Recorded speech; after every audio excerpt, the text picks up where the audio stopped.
So, I thought I would share my story of a book that I'm writing that's called Blood, Sweat, and Chocolate, from Christian missionary to Tantra teacher. So, quite a fascinating journey to take in one's life, and quite a shift from one extreme to the other, I would say. So, it's an interesting story. And so, I grew up Christian, and it was non-denominational Christian,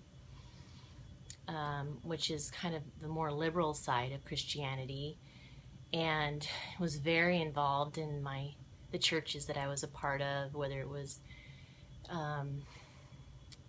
evening groups or women's groups or singles groups or taking care of the kids during Sunday school or whatever. And so I would say my strongest part of my spiritual journey started when I was in junior high, and my dad, for Christmas, I believe, gave me 2 journals. One to share what I have to say to God, and one to document what I feel God is saying to me. And I think that practice kind of launched me into a deeper spiritual practice. So I was very devout at a really young age, and been very spiritual all my life. And I'm a Pisces, and we're known for being spiritual. The 12th sign of the zodiac. So, to give you an example, in high school, I remember especially, I wanted God to know that He came first in my life, and so the way I showed that was by getting up at the crack of dawn and doing my devotions, having my spiritual quality time, so to speak, before I did anything else that every day.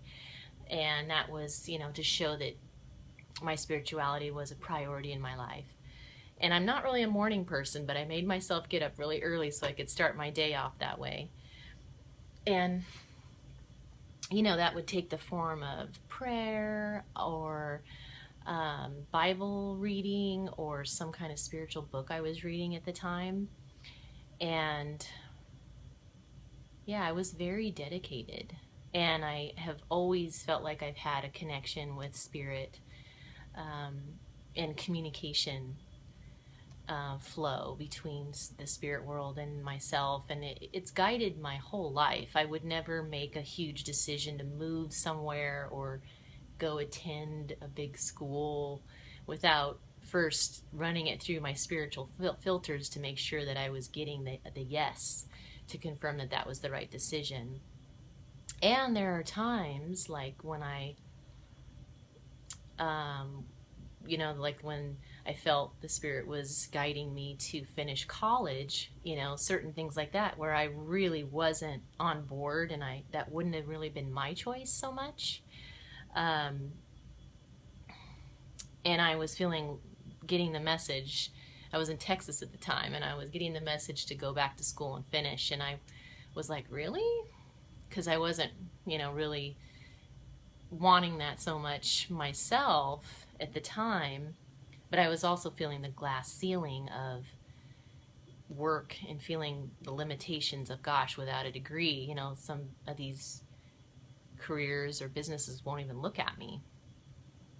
And so, I did it, even though it wasn't really something I would have done out of my own will. And the same thing happened in my master's degree, actually. I wasn't necessarily planning to go get that at the time that I did, but I was getting the message, like, you might want to think about getting your master's degree, because in order to do what I want to do, which is teach at the adult level, and I do, and I have in different ways, but, I did go away to Tennessee and get my master's degree in education because of that prompt. So I definitely would say my spirituality has guided me through my path. Otherwise, I might not have my degree to this day, and it's definitely paid off. It helps to have those things under my belt for credibility and just more opportunities.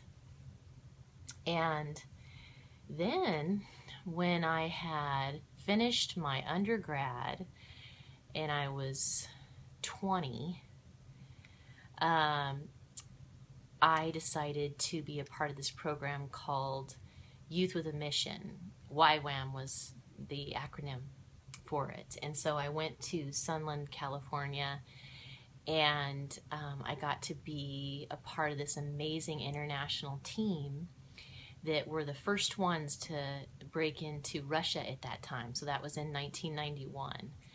And they had finally opened up their country and were allowing groups like us to come in and share. And we did performances everywhere.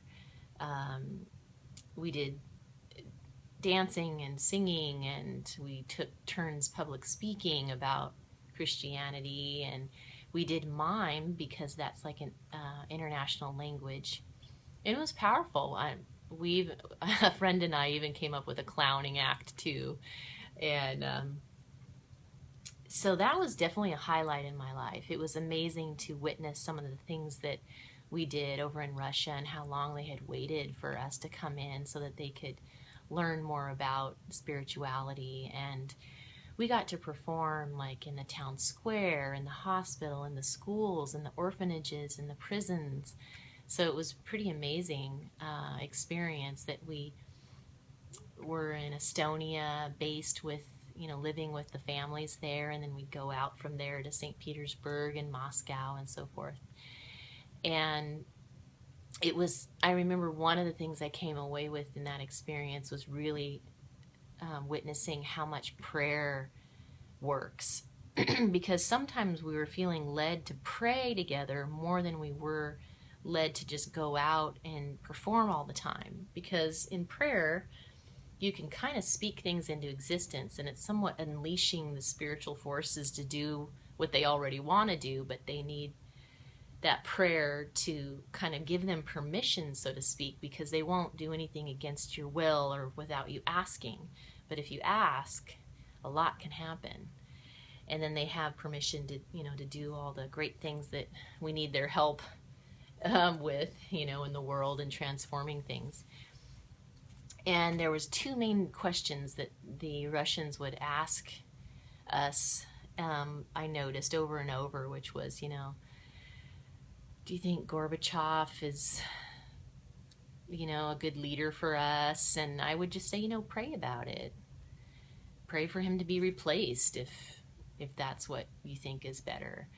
And the other one was, do you think Estonia will ever get its independence? Because we were based there, and it was clear that, the ruins of World War II were still left there. It was kind of in shambles, and it hadn't really been cleaned up. And of course they were under, the governance of USSR instead of being their own country. So I would just say, pray about it. Pray that you'll get your independence. And sure enough, right after we left, those two things happened. Estonia got their independence, and Gorbachev stepped down, and another leader came in. So it was really awesome to see how we played a part in that. And how, prayer, how powerful it can be, especially when not just one, but a group of people are praying for the same thing. And so it was kind of like making history in a sense, and influencing, the events of history. So that was definitely, a highlight in my life, being a Christian missionary in Russia. And then I went to a Christian college, Westmont College in Santa Barbara. And that's kind of when I had an opening, an awakening to the next step of my spirituality. Because it's funny, back to back, my senior year, I took a class that was about cults, and we got to learn, like all the bad stuff about every religion and some of the things that go on behind the scenes, and how rigged they are sometimes and dysfunctional or whatever. And then the next semester I took kind of the opposite class where it showed the beauty of every religion. And oftentimes I would comment that, some of these religions are more devout than we are as Christians.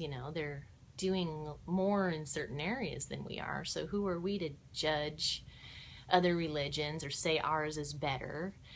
And it really opened my eyes to kind of let people express their spirituality in the way that they feel led to, because I don't think that we were meant to all be the same religion. I think there's different ways to express yourself, and spiritually, whether it's prayer or meditation or worship through singing and dancing, or being a missionary or a teacher or a preacher, there's different ways to express your spirituality. And a lot of the religions do have some of the same concepts, and it's kind of arrogant to try to make someone become a part of your religion as though it's better somehow. I think we all have different paths, and we have to be just true to ourselves. And as long as it's not killing people or something, some religions do get a bit dysfunctional, and that's where it gets kind of edgy. But at any rate, I went to a Christian college, and I kind of had that awakening where I think I became a little bit more of a universalist, is what I call it, for lack of a better word, because I was noticing that some of these other religions were doing better in certain areas than us as Christians. They were more devout in certain ways, and commendable. And I just saw that there was a bigger picture to the whole story, that the Christian story is just, it's manipulated a bit. There were parts of the Bible that were left out or changed, unfortunately, and I know the Celestine prophecy had some impact on me at that time.